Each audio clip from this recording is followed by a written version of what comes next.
Moi, je pense que vivre dans un monde où on s'identifie pas en permanence à son sexe d'origine, c'est quand même quelque chose qui peut amener un vrai progrès social pour tout le monde, quoi. Votre film s'appelle Nos corps sont vos champs de bataille, mais pourquoi utiliser ce terme, ce veau, dans Nos corps sont vos champs de bataille? À qui fait-il référence et finalement à qui ce film s'adresse? Ceux qui s'attaquent en premier au corps de ces femmes trans, c'est les hommes, mais en fait pas que, les femmes sont aussi assez passives, c'est ce qu'on voit aussi dans le film, qu'il n'y a pas de soutien. La sororité avec les femmes cis est pas encore gagnée. En suivant Claudia et Violetta, donc les deux protagonistes du film, on comprend qu'au sein d'une même entité militante, il y a donc de multiples manières de s'engager. Claudia mène des actions un peu plus frontales, tandis que Violetta use d'une plus grande pédagogie et intellectualise, si je puis dire, davantage la lutte. Elles ne font pas partie d'une communauté homogène qui fait que tout se passe bien et qu'elles luttent de façon massive, parce qu'elles sont traversées par des questions de classe sociale aussi. Et du coup, je voulais montrer le travail de Claudia parce qu'elle travaille avec celles qui sont dans la rue, qui sont migrantes, qui sont vraiment au plus bas et qui vivent une réalité super dure.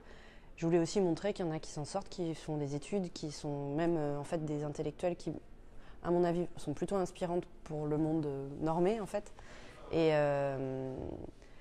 et que c'est un peu ça qui est en train d'advenir aussi, et c'est un peu ça le côté révolutionnaire de ce qui se passe là-bas et ici d'ailleurs. Enfin, Vous avez décidé de vous pencher sur le cas des militantes argentines, alors que des mouvements militants transidentitaires existent en France.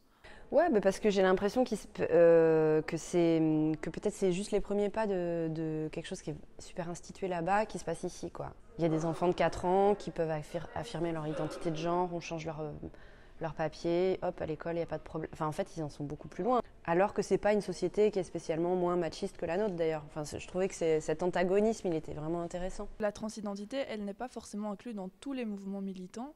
On le ressent notamment dans une séquence où Claudia est agressée par d'autres féministes lors d'une manifestation. Et est-ce que finalement c'était dur pour vous en tant que féministe de montrer les failles des mouvements féministes Bah oui, oui, bien sûr. Au départ, je me suis pas dit que le film allait parler de ça. Moi, je voulais parler de la violence faite par les hommes, par les amants. Et donc de voir que dans les mouvements féministes, elle était lâchée comme ça, humiliée. C'était quelque chose, je pouvais pas faire le tour de. Enfin, je pouvais pas ne pas raconter ça, mais c'est sûr que c'est douloureux, ouais. Il y a une phrase qui nous a un peu marqué d'une femme transgenre. Il s'agit de la phrase qu'on arrête de parler à notre place. Et c'est vrai, ici c'est un peu paradoxal. On est deux femmes cisgenres qui discutons de transidentité. Est-ce que finalement nous sommes les mieux placés pour raconter la réalité des transidentitaires? Et vous, au sein de votre film, comment avez-vous pu gérer votre rapport à la légitimité pour faire ce documentaire? Bah, ça a été un long chemin, puis je me suis toujours reposé la question. Enfin, la question n'a pas arrêté de m'accompagner pendant tout le film, mais je pense que justement, je crois que si j'ai réussi à faire le film et avoir leur consentement, en fait, c'est parce que justement j'arrivais avec ces questions de comment on est ensemble dans le féminisme.